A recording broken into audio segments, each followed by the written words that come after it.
देश में आज से 3 नए कानून हुए लागू। अब बदल जाएगी जुर्म की धाराएं और सजा। एफआईआर से लेकर फैसला सुनाने तक की समय सीमा तय। 1 जुलाई यानी कि आज से देश भर में कई बड़े बदलाव होने जा रहे हैं और इसी कड़ी में भारत में आपराधिक कानूनों में भी बदलाव हुआ है। अब देश में आईपीसी, सीआरपीसी और भारतीय साक्ष्य अधिनियम की जगह 3 नए कानून भारतीय न्याय संहिता, भारतीय नागरिक सुरक्षा संहिता और भारतीय साक्ष्य अधिनियम लागू हो रहे हैं। दोस्तों, बड़ी बात यह है कि सबसे अहम बदलाव तो आपको तुरंत ही देखने को मिलने वाला है। नए कानून के लागू होते ही 0 एफआईआर, एसएमएस के जरिए इलेक्ट्रॉनिक तरीके से किसी को समन भेजना, पुलिस शिकायतों का ऑनलाइन पंजीकरण होना, ये सब कुछ अब होने जा रहा है। अभी तक तो जब भी जघन्य अपराध होता था तो अपराध स्थल पर वीडियोग्राफी अनिवार्य नहीं थी, इसकी कोई बाध्यता नहीं रहती थी। लेकिन नए कानून लागू होने के बाद ये भी अनिवार्य होने जा रहा है।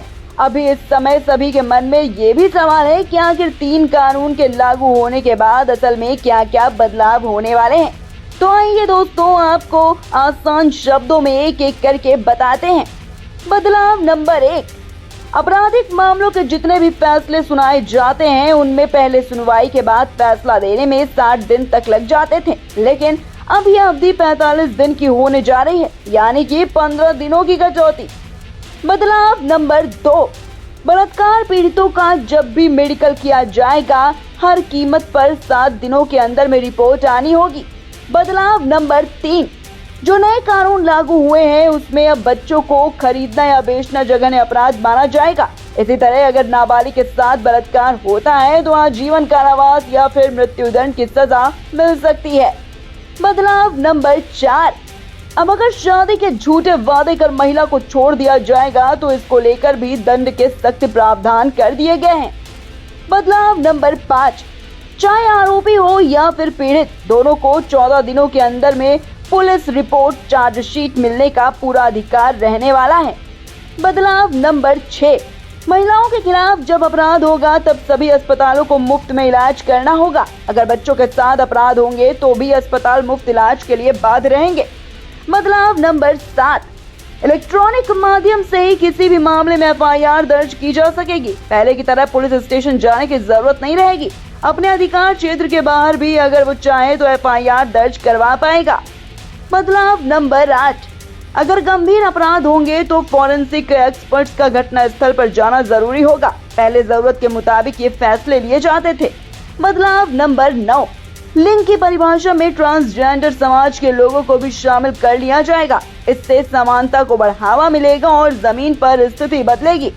बदलाव नंबर 10, महिला पीड़िता के बयान के यथासंभव महिला मजिस्ट्रेट द्वारा दर्ज किया जाना चाहिए। बलात्कार जैसे मामलों में ऑडियो वीडियो माध्यम से बयान दर्ज होने चाहिए। दोस्तों, इन सब के अलावा आपको ये भी पता होना चाहिए कि अब नए कानून में कई धाराएं भी बदल दी गई हैं। उदाहरण के लिए बलात्कार की धारा 375 और 376 नहीं रहने वाली है। इसी जगह सिर्फ अब धारा 63 रहेगी।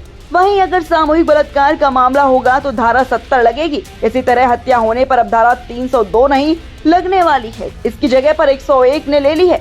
और 3 नए कानून लागू होने के बाद 41 अपराधों में सजा की अवधि को बढ़ा दिया गया है। 82 अपराधों में जुर्माना ज्यादा कर दिया गया है। मॉब लिंचिंग और कुछ दूसरी ऐसी घटनाओं को लेकर भी नए अपराध बना दिए गए हैं। साथ ही दोस्तों, आपको ये भी बता दें कि छोटे मोटे अपराधों के लिए गिरफ्तार किए गए लोगों को सजा के तौर पर अब सामुदायिक सेवा करनी होगी। जी हाँ, संशोधित नए कानून में आत्महत्या का प्रयास, लोक सेवकों द्वारा अवैध व्यापार, छोटी मोटी चोरी, सार्वजनिक नशा और मानहानि जैसे मामलों में सामुदायिक सेवा के प्रावधान शामिल हैं। सामुदायिक सेवा अपराधियों को सुधरने का मौका देती है, जबकि जेल की सजा उन्हें कठोर अपराधी बना सकती है। अब तक अदालतें पहली बार अपराध करने वाले या छोटे अपराध करने वालों को सामुदायिक सेवा की सजा देती रही है, लेकिन अब ये एक स्थायी कानून बन गया है। नए कानून के तहत पहली बार ऐसा प्रावधान किया गया है जिसमें नशे की हालत में उपद्रव मचाने या 5,000 रुपए से कम की संपत्ति की चोरी जैसे छोटे अपराधों के लिए सामुदायिक सेवा को दंड के तौर पर माना गया है। हालांकि दोस्तों, आपका इन नए कानूनों को लेकर क्या कहना है, कमेंट बॉक्स में अपनी राय हमें जरूर बताएं। वीडियो को लाइक और शेयर करें और आपके अपनी चैनल कबीर न्यूज को सब्सक्राइब करना बिल्कुल भी मत भूलिएगा। नमस्कार।